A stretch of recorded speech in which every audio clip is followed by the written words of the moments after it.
All right, everybody, welcome back to the channel. It's been a very long time. Yeah, I don't really do any wheel and rig stuff anymore. I mean, I'll go with buddies, but I don't own one. I sold mine. I sold my Dodge, bought a Chrysler 300, still buying another truck. And then I traded a two-wheel drive Toyota pickup for probably the coolest car I've ever owned in my life. Now, what I'm about to show you is a lot of work has been done to this car. It doesn't really look like it from the outside or engine-wise, but we've done a lot. So, yeah, I mean, it's a little dirty in the back because I've driven it all day long. Yeah, let's take a look at this thing. So this is my 1991 Nissan 240SX, and it's pretty insane. So the specs on this car, I'm very new to the 240 world, so here's what I know so far. So the green switch is the aluminum fan radiators. Anyways, the radiator, I have two 10-inch dual electric fans on there. I put the radiator in and the fans and the switch. I put the Kirky in here. It came with a quick disconnect. It's a pretty nice little setup. Lots of grip. But when I got it, the mirror was busted. Got a new mirror on there. These used to be white. They are now Seaside. That's the color combo, I think.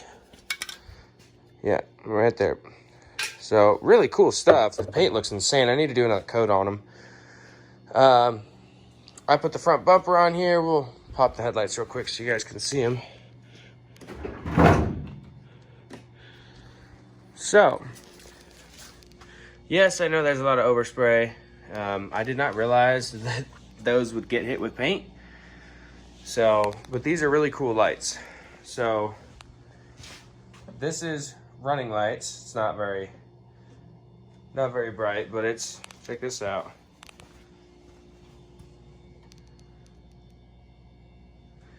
Just that outer ring. And then turn your hazards on, aka blinkers. Oh yeah. Those things are cool. So, this is with the headlights on. They are incredibly bright and I love them. So anyways, put those on. We did solid subframe bushings in the rear from Stance. Those were kind of a pain in the ass. I wonder if I have any old ones left. Oh yeah. So the old ones, look at that. Yeah, that was a pain in the ass. Got those in there. And we got a new driver axle in here because I kind of blew the other one up. Also, it has drilled and slotted rotors all the way around. I put those on there. I pretty much did almost all the suspension on this car. It has adjustable control arms in the rear, KTS coilovers all the way around, 3-piece adjustable, all the other nonsense. We did a Villains kit, which, shout out to Villains. Oh my God. I'll put a link down below of where you guys can get this kit. This kit is insane. Like, wow. So there is, I have camber plates up front here. There's zero camber on that plate up there. And that lower control arm that they send you in their kit, look at that. Just insane. And the car handles phenomenally. Let's see if I can't. It doesn't quite give as much angle when the car's off versus when the car's on. So, okay. There we go. Sorry, I have a bad wrist, so can't really do much right now. Look at that. That is just insane.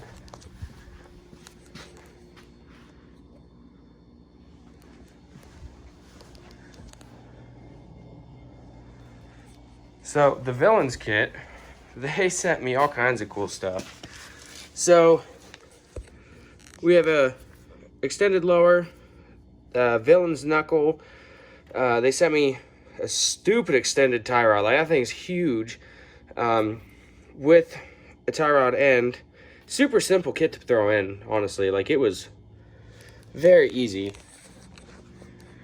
We got new tires in the front, new tires in the rear. Tires in the rear are road huggers. I think a 215 55 17. Maybe double check that here. Maybe. Okay. 215 50 17.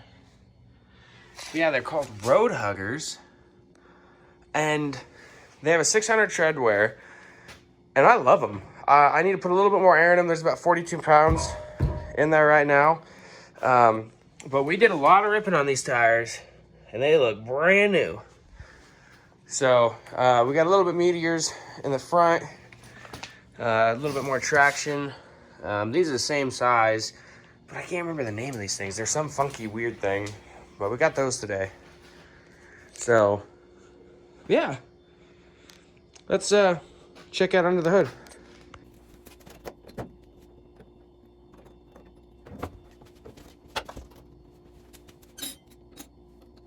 So this is my SR20 DE non-turbo swap. I didn't do this. I got the car this way. But so far I'm kind of liking it. It's pretty powerful for what it is. Bone stock all that for what I know. We did a little timing, put some hotter race plugs in there. Put the aluminum radiator on there. Those fans I was talking about. Still need to tape those wiring up, but it'll work for now. I paid like $80 for the fan on eBay or something, or Amazon, I can't remember.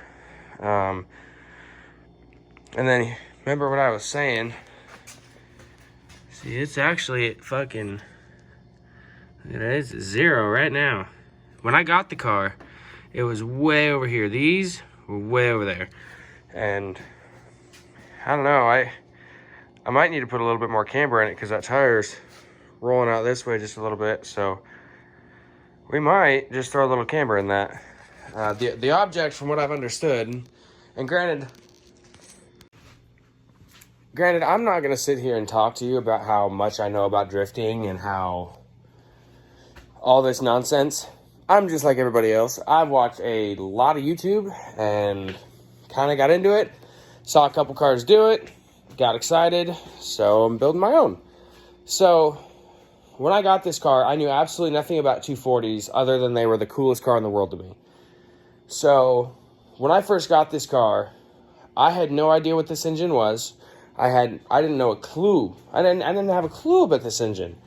But now we're starting to learn. And I have everything to do the swap, turbo swap, except for the Z32 manifold, or the Z32 MAF sensor and an ECU. That's the only thing I'm missing. Of course, you know, the same thing everybody's missing is an ECU. But other than that, the car has a 3-inch Mugen exhaust, cap back, which I'm going to keep that because the car sounds incredibly good. You guys will get to hear it here in a little bit. I have a couple videos. But other than that, I don't have a clue about this car. I did solid mounts. I'll show you guys. We got solid mounts literally all the way around. Solid subframe bushings, solid trans mount, solid motor mount.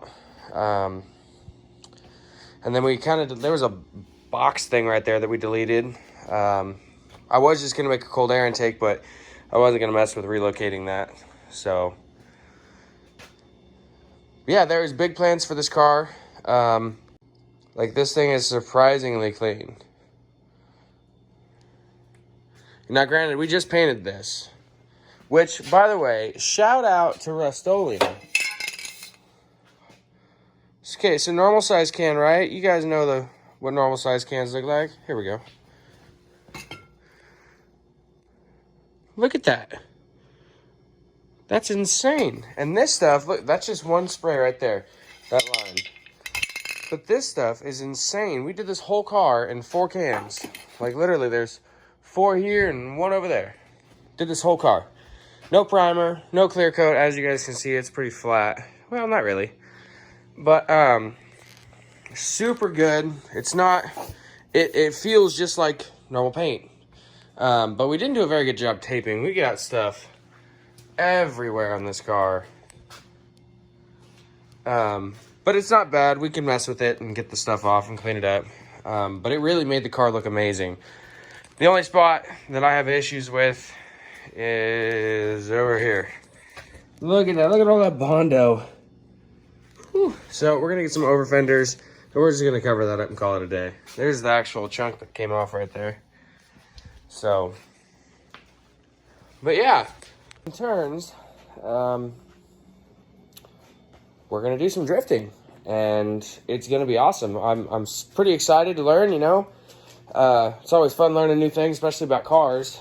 Like, there's suspension stuff that I'm learning about this car I had no idea about, honestly. And now that we're kind of getting into it and we're seeing what all these different changes do, for instance, I always thought drift cars wanted no grip. But I also knew they had a lot of power, so grip was kind of, you know, iffy. So, now that I have a car and I'm starting to learn to drift it, you want grip to a point depending on your power level. So I'm getting there. These new road huggers are very grippy. I was very concerned when I put these new tires on here because the old tires, oh, they were gone. They were dry rotted, they were old, they were hard, they were just very scary to drive because they were very bald. The backs were showing cords, all chunked out. It was horrible. So I put these new tires on here, and I was pretty concerned that the car would not have as much power as it did before, as in sliding around corners and whatnot. So we put these new tires on here, and I will say that the car is very grippy. I think we need to add quite a bit more tire pressure to them. It's at 42 pounds right now. I thought that'd be enough, but apparently we need a little more because it's very grippy. And I'll show you guys that video right here.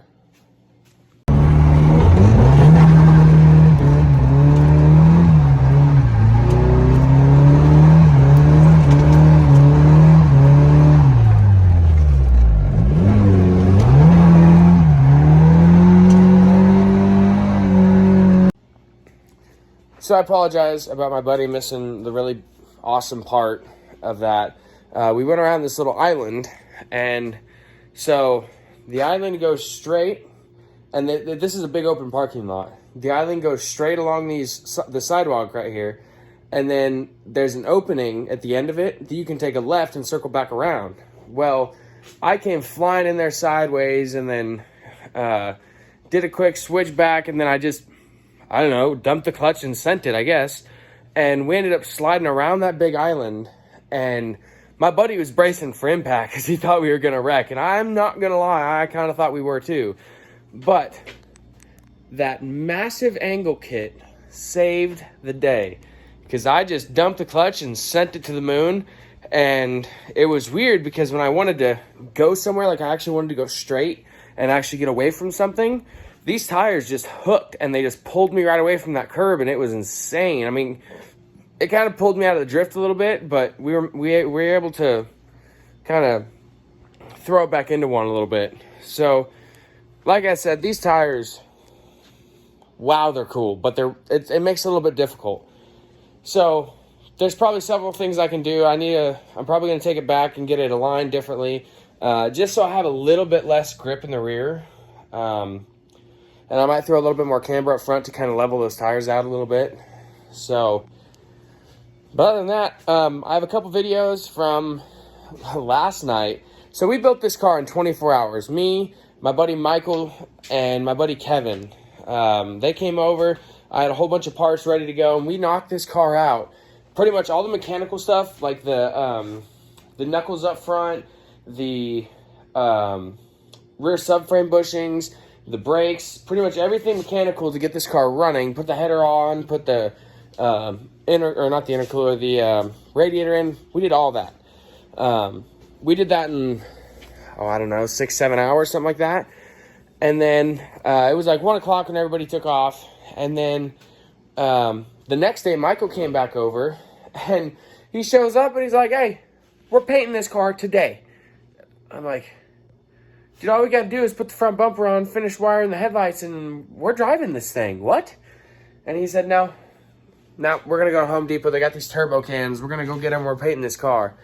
I'm like, oh, okay. I'll show you guys a picture of what the car used to look like, and I'll show you what it looks like now.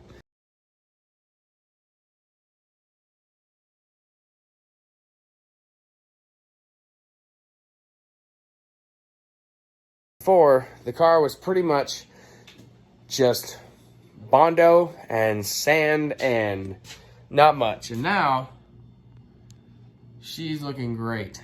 So, yeah, we spent $40 on those turbo cans, and they were insane. They were awesome. So, yesterday was all cosmetic stuff. Put the bumper on, finished the headlights, got blinkers, got taillights again. We did a bunch of just the cosmetic stuff, kind of the stuff you just don't want to do because it's not very fun. We did all that. And then we started painting at like 6 o'clock or something like that, 6 or 7. And got the car masked off, painted, or we washed it and everything. Got it masked off, started painting. And then we got 2 or 3 coats done, I can't remember. And we seen on our meat deal, that they were having a meet. So we're like, let's go.